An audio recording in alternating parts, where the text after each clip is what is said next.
Good morning, and welcome to the Eno River Unitarian Universalist Fellowship Sunday morning service, located on the ancestral lands of the Eno, Sissipaha, Shakori, Lumbee, and Sapani people. I am Reverend Patty Hanneman. I'm the transition minister this summer, serving until Reverend Brett returns in August, which is just a few weeks away now. My thanks to all of you who have helped put this service together, and my thanks to all of you who are joining us this morning in person and online. Whoever you are, whether you are a longtime member or you are here for the first time, we are really glad that you have joined us this morning. And if you are here for the first time or you're fairly new, I would invite you to stand or wave your arms at us so that we can recognize you. Thank you. Thank you all for being here. I only have one announcement, and that is that just a reminder that the Inquirers class will happen at 11:15 this morning. And I believe this morning they're going to be talking about Unitarian Universalist history, and there will be a tour of the grounds. ERUUF history. Thank you for that clarification. ERUUF history and a tour of the grounds.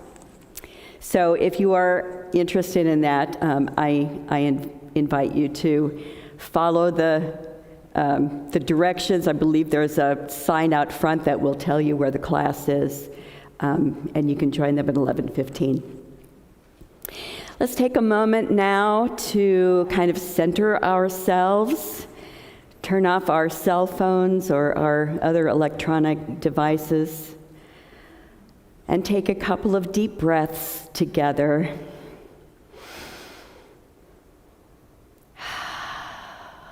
Breathing in.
Between the rocking the boat and sitting down, between stirring things up and peacefully going along, we find ourselves here in community.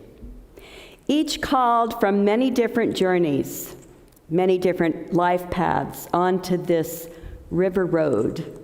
Some are here because the rocking of the boat has been too much tumult, too much uncertainty, too much pain.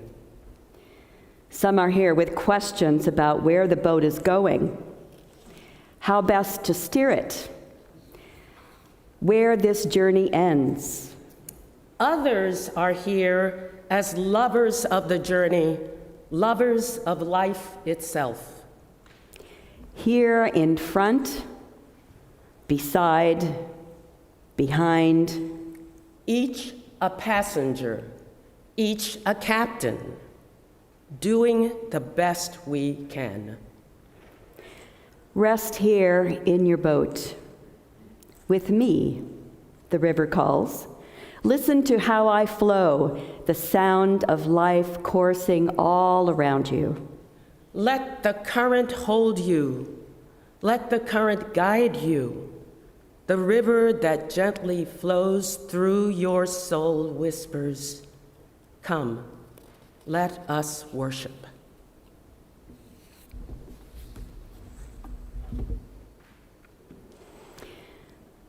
We light our chalice this morning in celebration of this beloved community we share and are forming as a sign and a symbol of our Unitarian Universalist heritage.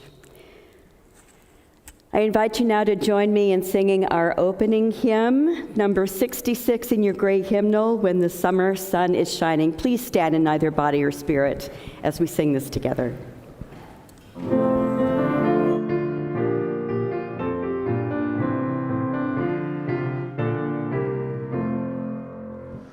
When the summer sun is shining over golden land and sea, and the flowers in the hedgerow welcome butterfly and bee, then my open heart is glowing, full of warmth for everyone, and I feel an inner beauty which reflects the summer sun. When the summer clouds of thunder bring the long-awaited rain, and the thirsty soil is moistened, and the grass is green again, then I long for summer sunshine, but I know that clouds and tears are a part of life's refreshment, like the rainbow's hopes and fears. In the cool of summer evening, when the dancing insects play, and in garden, street, and meadow linger echoes of the day, then my heart is full of yearning, hopes and memories flood the whole of my being, reaching inwards to the corners of my soul. Please take a moment to turn and greet your neighbors. I have to give you another hug. I will take that hug. Thank you so much. So good to have you here.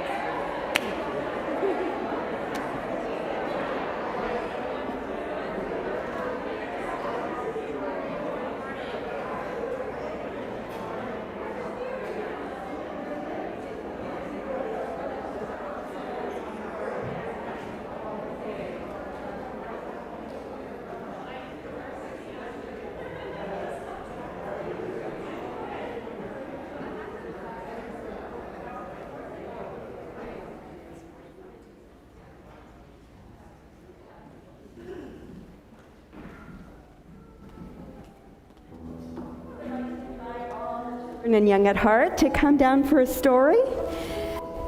Who would like to join me this morning?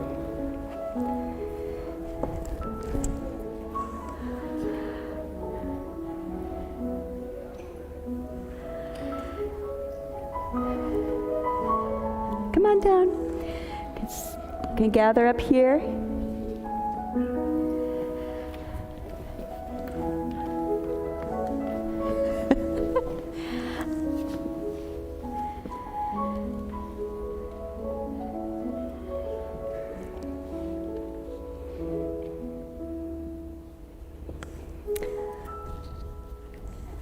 this morning. We have our Wonder Box again. Let's see what's in the Wonder Box today.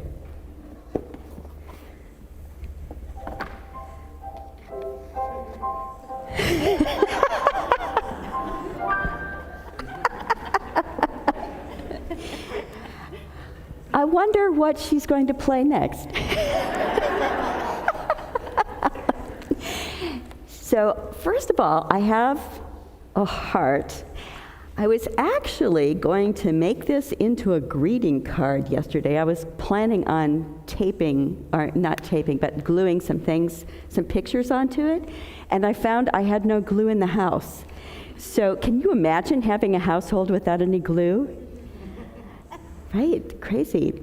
So this is kind of unfinished, but it represents what you're going to be doing in your classroom today, which is making some greeting cards for people who sometimes don't have a lot of reasons to smile.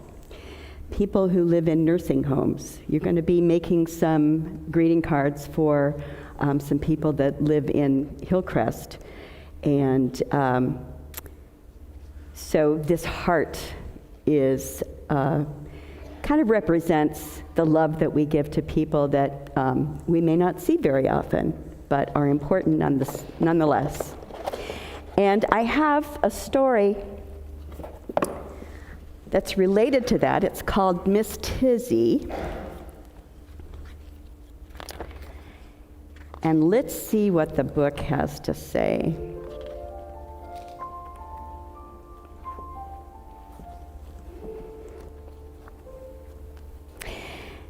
So we begin. Miss Tizzy always wore a purple hat with a white flower and high-top green tennis shoes. The neighbors thought her peculiar, but the children loved her. Miss Tizzy's house was white. Miss Tizzy's house was fences and children. Her shoulders. Miss Tizzy baked cookies. Miss Tizzy. On Mondays, Miss Tizzy baked. I'm going backwards with my story. On Wednesdays, Miss Tizzy played her bagpipes. She gave the children spoons and pans and let them pretend they were playing real drums. Each Wednesday, one child got to be special and play a silver penny whistle. Every child got a turn. They marched up and down the street with Miss Tizzy and her bagpipes leading the parade. Hiram sometimes marched along, and the children loved it. On Thursdays, Miss Tizzy gave the children clean white paper and crayons. They probably had glue, too, do you think? They drew pictures of sunshine and butterflies. They put them in Miss Tizzy's red wagon and delivered them all over town to people who had stopped smiling and had grown too tired to come out of their houses anymore.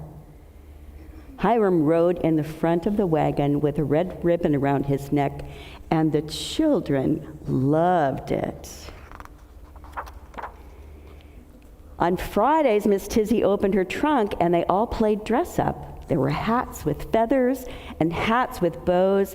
There were baseball caps and straw hats with bright red bands. Everyone wore a hat, and Miss Tizzy put on a lace shawl, served pink lemonade in her best china cups. And the children loved it. On Saturdays, Miss Tizzy put roller skates on her green tennis shoes and went up and down the sidewalks. The children came out of the white houses and joined her. They made a roller skating train holding on to Miss Tizzy's long skirt. Hiram was usually the caboose. The children made train sounds, and Miss Tizzy was the engineer. She never scolded the children for being too loud, and the children loved it. On Sundays, when the day was over, the children stretched out on bright quilts in Miss Tizzy's backyard and looked up at the stars The tree frogs croaked their summer sounds as Miss Tizzy sang songs about the moon, slightly off-key. The children didn't care. They loved it. One day, Miss Tizzy took off her purple hat with the white flower and laid it on the windowsill. Then she took off her high-top green tennis shoes and placed them under her high white bed. Miss Tizzy lay down on her feather mattress. She was very sick. Hiram left his window box and curled at her feet. He did not purr anymore. The doctor came and went. He shook his head and looked very serious. The children were sad. They didn't know what to do. They missed their grown-up friend. But finally, they had an idea. On Monday, they baked cookies with raisins and brought them to the pink house. On Tuesday, they stood in the yard and held up puppets to the window. They put on a puppet show just for Miss Tizzy. On Wednesday, they brought pots and pans and spoons and played a soft little drumming sound just outside the door. On Thursday, they drew pictures with orange and red crayons and put them in Miss Tizzy's mailbox. On Friday, they put on funny hats and left a tea tray at the front door. They left Hiram a bowl of cool milk. On Saturday, they put a brand new pair of skates in a big box with a purple ribbon on top and took them to Miss Tizzy. On Sunday, when the sun went away, the children stood underneath Miss Tizzy's window. They sang all the moon songs she had taught them. Miss Tizzy's hat glowed in the moonlight. She was having a peaceful dream. She heard the children singing, and she loved it. And that is the end. Thank you for your attention. We will sing you to your classrooms and enjoy making those cards this morning. Go now in peace, go now in peace. May the spirit of love surround you everywhere, everywhere you may go. Vayan en paz, pueda el amor rodearnos siempre, por doquier que vayan.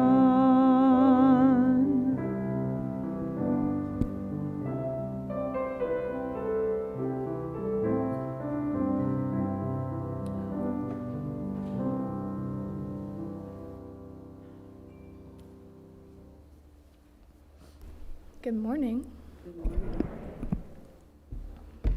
My name is Catherine Adams. I've been attending ERUUF since I was a baby, as some of you may know, and have recently bridged out of high school. I'll be starting college at NC State. How much Ari has meant to me, confidence, friendships, and that could tell how much I taught to see kids explore their own creativity. Getting to, especially when given the Zoom chat, I was very awkward with people. Middle school is such a vulnerable time in everyone's lives, and it comes with a lot of conflicting feelings and experiences. That makes teaching middle schoolers difficult, I'll admit, but that makes it all the more worth it. Believe me. It's easy to paint middle schoolers as moody or disengaged, but when you really give them the time, the patience, and the kindness, they will start to open up and have fun. There was one Sunday with the middle schoolers where they did something that I definitely should not have let them do, which was my bad. However, I didn't get angry with them or be too controlling because ultimately I trusted them to do the right thing. And that trust went a long way. Kids want to feel in control of themselves as they figure out who they are. And being trusted to do that is really powerful. And then one kid said, and I quote, "Thanks for being a cool teacher." And that was the greatest moment of my entire life. I think middle schoolers are one of the most important age groups to teach. Sure, young kids are impressionable and older kids can listen more actively, but that means middle schoolers need that engagement the most. They need an ally, a positive role model, someone to trust, a friend. My teachers gave me the space to be myself in middle school, and I always felt supported by them, which is humongous. Being that kind of teacher is not only beneficial for the kids, but there is nothing greater than the validation of being called a cool teacher, or when a kid asks you to sit next to them. You never fully understand the impact you make, but trust me, it's monumental. So I encourage you all to volunteer as RE teachers. RE helps us weave our community together to keep people of all ages connected. It doesn't matter what age group you prefer to teach, we will take all the help we can get. I promise you, if I didn't have the incredible RE teachers that I had, I would be a drastically different person. And if I didn't become an RE teacher, I would have missed out on such fulfilling experiences. Thank you to the past and present RE teachers, and thank you to the RE teachers of the future. You make such a difference. If you want to get involved, please send me an email at kadams@eruf.org. I'm currently the RE assistant while Melissa is on vacation. So any questions or interest you have, send me an email. We will be so lucky to have you. Thank you.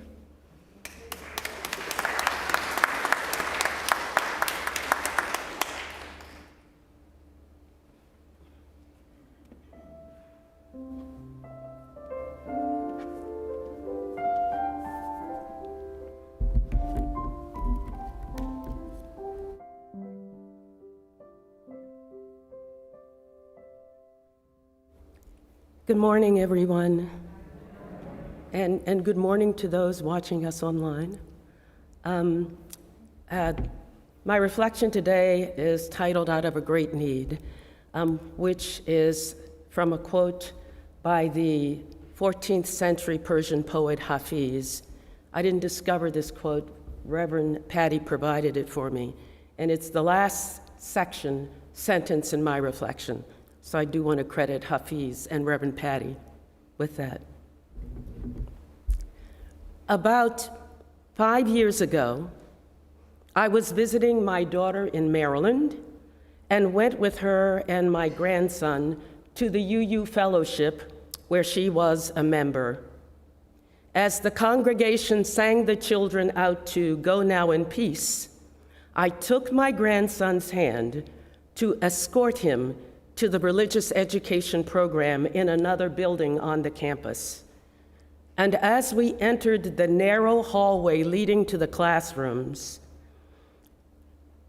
a white woman, who I learned later was the director of RE, blocked us by standing squarely at the front of this narrow passageway. She interrogated me.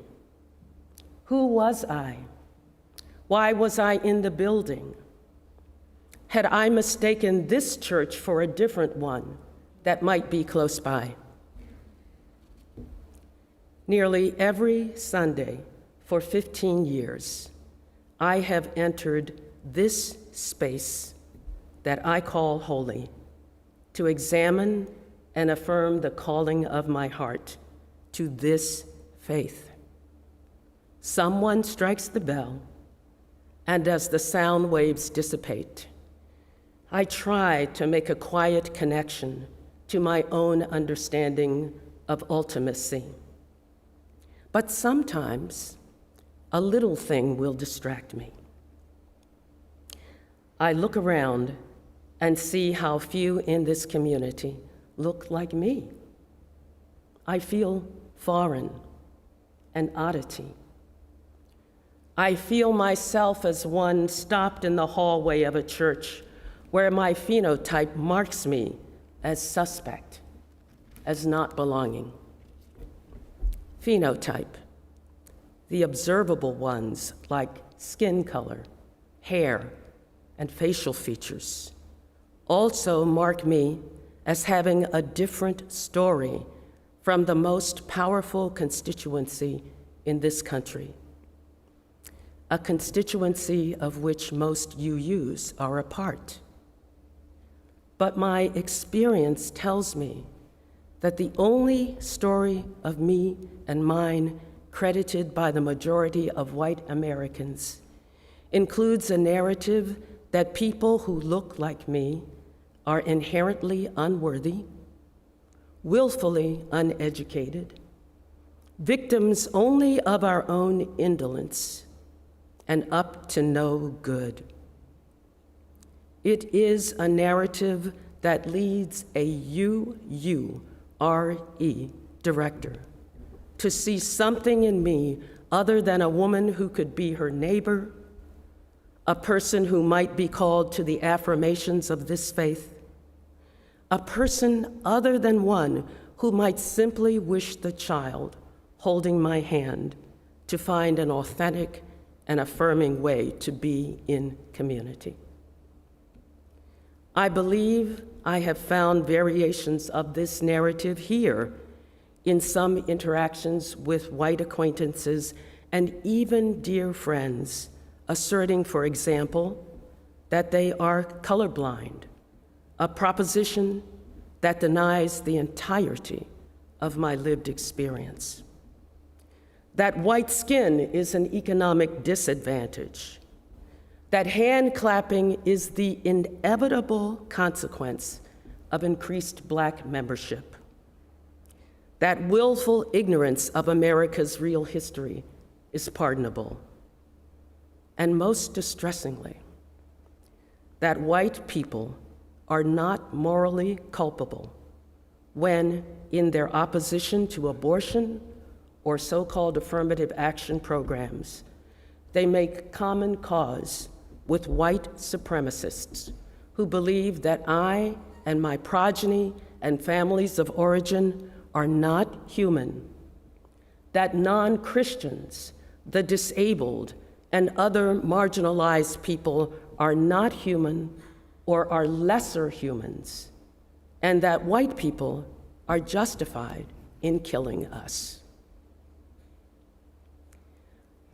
I wonder if you use and are in killing us, if only we would open our eyes to our companions, said Reverend Stacy at last week's service. I wonder if UUs and our allies can create spaces of comfort for the ones afflicted by the abusive exercise of power, but also leave open a path for alliance and inclusion of the abusers themselves, should a new voice or divine spark lead them to a change in their hearts and actions. In this space where we gather, in this sect where the constituency is overwhelmingly white and even some untrue stories are defended and believed, may our eyes be open to our companions, fellow travelers who look different, whose real experiences are different, whose stories are different from the dominant cultures, from our own fact-based explorations of humanity's one true and common story. May we create a place of welcome and inclusion that invites all who enter our spaces to feel seen in their lived experience, because they are seen in their complete human complexity. My hope is that in this sometimes uncomfortable space, we equip stand out the spirit very moment of this very day.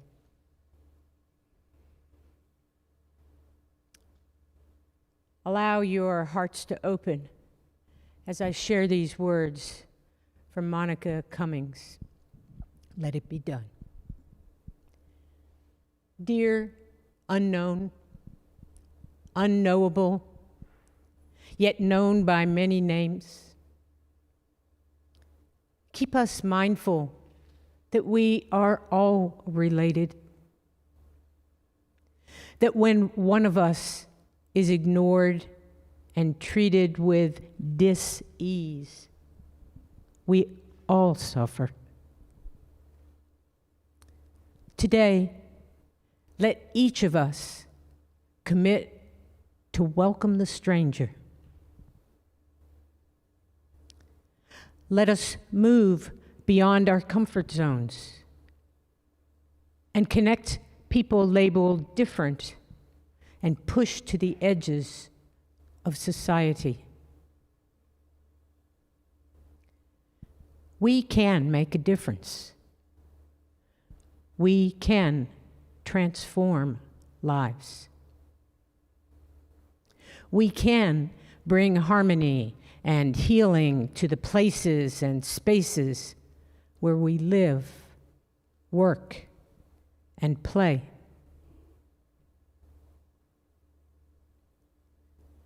Let us keep our hearts and minds open and receptive to the still, small voice that calls us to stand witness for those who cannot stand.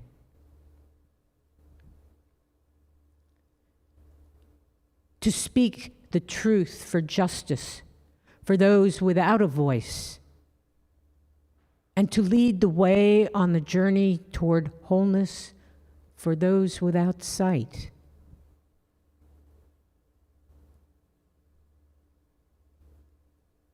Let us be silent for just a moment.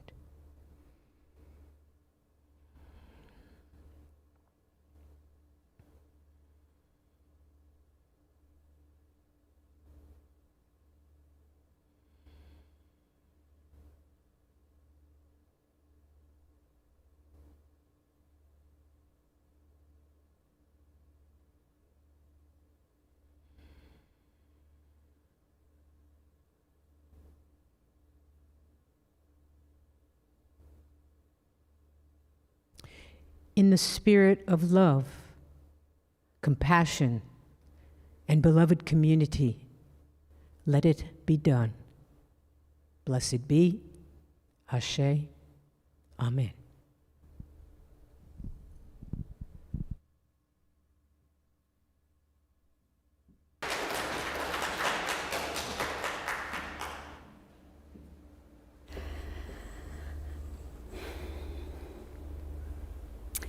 A woman walks up to me after a worship service and draws my attention to a man that is sitting in a chair close to the middle aisle, about halfway back in our sanctuary. He has brown skin. He's dressed in a suit and tie, and he has a Bible resting on his lap. And the woman has come to me with concern, and she says, "Do you think someone should tell him he's in the wrong place?"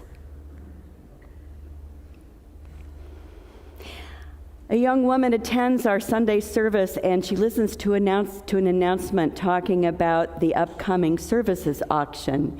And someone suggests to her afterwards that it would be a great that she, who comes to services in a wheelchair, opening system, and her through the back door, time from her office, where she doesn't know anyone. She wants to know if people will try to hug her, and whether it's okay if she sits in the back and just leaves as soon as the service is over, which she tries to do, but a woman grabs her arm as she exits the door and invites her to become a member of the Social Justice Committee because, she tells me later, well, she was dressed like a lesbian.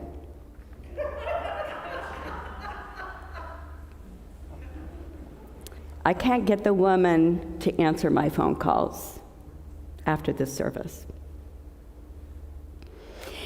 These are all true stories, all stories about well-meaning, polite people, But even polite and well-meaning people can exclude, you see.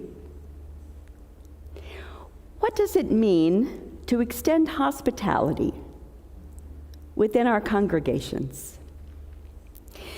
Over the past several weeks, we've been reflecting on various aspects of congregational life, and we've used the parts of a house as metaphors for this house of hope that we've been building, and I have said that each piece and part reflects a particular theological issue, and hospitality is one of those issues. We've talked about the faith community's response to our earth home, about the need to shelter one another as we repair the brokenness that some of us feel. We've talked about what it means to gather as a covenanted community and what sources we use to guide us in wisdom.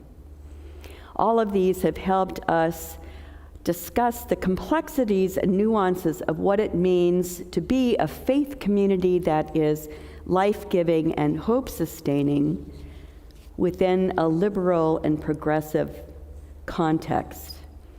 This morning, I turn our attention to another part of the house I call the welcoming room, or what used to be called the parlor, which is an area of the house that is specifically designed to welcome in and extend hospitality. The workings of the household in the days that parlors existed was kind of hidden from view, so that the people who entered that space felt welcomed and didn't feel like they needed to engage quite yet with the workings of the household. And I make I call it the welcoming room. Let me backtrack. I see our Sunday morning services as being that welcoming room, that parlor space, because this is often where we meet the public for the first time, people who are not yet family. Each Sunday, it's like setting up space for a dinner party where there are going to be family members there, of course, and good friends, but also guests that we have not yet met. When people are looking for a new spiritual home, whether it's a place to raise their children, help raise their children, help them, celebrate their joys, grieve with them, find people to grieve with them, tend to them as they become elders. They often begin their search by checking out our website, and then they will sometimes follow the Sunday services online for a while, and then eventually, possibly, enter through our actual doors. And they will usually find out within the first 10 minutes whether they are interested in coming back. The term radical hospitality has been around in Unitarian Universalist circles for, just a little over a decade now. But I wonder how many of us, if we have heard that term, actually have thought about what that means, radical hospitality. What's the difference really between radical hospitality and just being hospitable? Radical means out of the ordinary, even revolutionary. So does this mean something besides just being polite? Talking to someone after the services, or extending a hand or an elbow when we greet each other during the services? Is there something more that's required? How would we even extend revolutionary generosity to others? And should this even be something that we expect in our congregations? Robert Putnam, a Harvard political scientist who's best known for his book, Bowling Alone, later published an article during the summer of 2007, so it's been a while now. And in this article, he describes what happens when diverse groups of people live in the same area, as opposed to having a homogeneous group that live in the same area. He found, much to his chagrin, that when people are near people unlike themselves, when people are near people unlike themselves, they tend to hunker down. Not only do they not interact as much with the people of their own group as much, but they don't interact at all with people as much. They tend to watch more TV. They have fewer friends. They are less likely to work on community projects. The level of trust, feelings of safety diminish. Interaction is greatest when people are with other people who are most like themselves. After more than 30,000 interviews, Putnam reluctantly concluded that, in fact, in the face of diversity, most of us retreat. Most of us retreat when we're faced with diversity. For the past 2 years or more, the pandemic has given us even stronger reasons to retreat. And in the name of comfort and safety, which we all craved, we have created online communities that are anything but diverse. Because we are human beings with the same challenges that all human beings have, we feel comfortable with people we know, with people we understand, with people whose stories we share.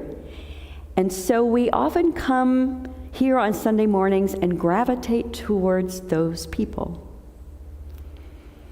We have certain music that feeds our spirit. We like listening to words that reinforce what we already think. No matter how long you've been a member here or are here for the first time, this is really what you're looking for. You're looking for a place where you feel you can be comfortable, because tribalism is strong. Radical hospitality, then, has very little to do with being polite, although I appreciate politeness, I do. But it often has to do with moving beyond our own comfort zones to truly be able to open our eyes to our companions. When I was a parish minister and I taught our worship associates, I would often talk with them about paying attention to the size of worship. Worship size has to do with how many people you are including and excluding, with the ways in which we design our space, the images we use, the music we tend to choose, the words we say. Our worship, I said, as our sense can hold more the exuberance. Don't celebrate hospitality. You should be joyful about it. On church life, found that when congregations tried to bridge strong social differences, they most often were not successful at it. But there was one group in the study, he said, that did it very successfully. Their success depended upon a deep commitment from its members and constant evaluation and reevaluation of what they were doing, why they were doing it, who they were excluding with whatever they were doing, who they were including. They paid close attention to their cultural underpinnings, how they were talking, the words they used, how they interacted with one another on a regular basis. They found their success depended not so much on ideology or theology, but instead on the detailed content of their conversations with one another. The detailed content of our conversations is the ground on which hospitality, radical hospitality, can be nurtured. Bringing diverse people together challenges us all because it challenges this built-in tribalism that keeps us in our comfortable spaces. And so it needs to be challenged consciously, intentionally, and over the entire time that we are a community. Not once and for all. This is not a dusted and done kind of thing, but it is an ongoing commitment that takes work. And it is most difficult for people like myself who are part of the dominant culture, because often I can begin to think, I don't lose anything by trying to create a more diverse space. And every time I begin to think of that, I am wrong. I have a confession to make, and that is that when I first came out as a lesbian woman, which was a difficult transition in my life for many reasons, but one of the things I'm most embarrassed about is that in no small part the difficulty was in recognizing myself as not being part of the dominant culture anymore. Take a moment for that to sink in, that was one of the things that was most difficult for me. It had a profound effect on how I perceived myself. I now had a different story. And in time, as I began to get over myself, this new consciousness led me to develop a new open-heartedness and curiosity about people who had stories that were not of the dominant culture. And this curiosity has transformed my life. And I am still learning. It is a steep learning curve for people such as myself to keep being curious and open-hearted about this. And this, more than anything, I think is what it means to engage in radical hospitality, to risk being changed by another person, to risk having our own comfort diminished for a time, to make room for someone else in our midst, remaining curious and open-hearted and willing to be stretched and even transformed by the presence of another person. My hope for this place is that we continue to be a place of transforming love through a commitment to radical hospitality. May we open wide the doors of our welcome room. And as Joan so eloquently said earlier this morning, let us open our eyes, really open our eyes to our companions, and practice a little each day what it means to embrace everybody as our own. May it be so. Amen. Ashe, and blessed be. One of the ways that we are generous in spirit and share hospitality is through the giving of our financial gifts. So I invite the ushers forward now as we collect our morning offering.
Thank you. It's beautiful.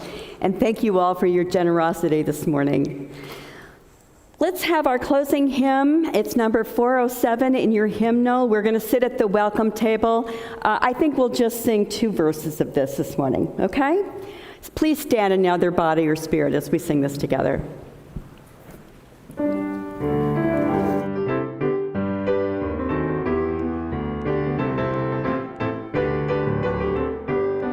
Here we go. We're gonna sit at the welcome table. We're gonna sit at the welcome table one of these days. Hallelujah. We're gonna sit at the welcome table. Gonna sit at the welcome table one of these days. All kinds of people around that table. All kinds of people around that table one of these days. Hallelujah. All kinds of people around that table. Gonna sit at the welcome table one of these days.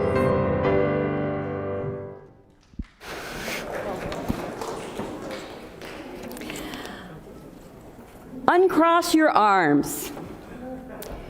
Lean all the way in. And you will find that love is everywhere. Go in peace, my friends.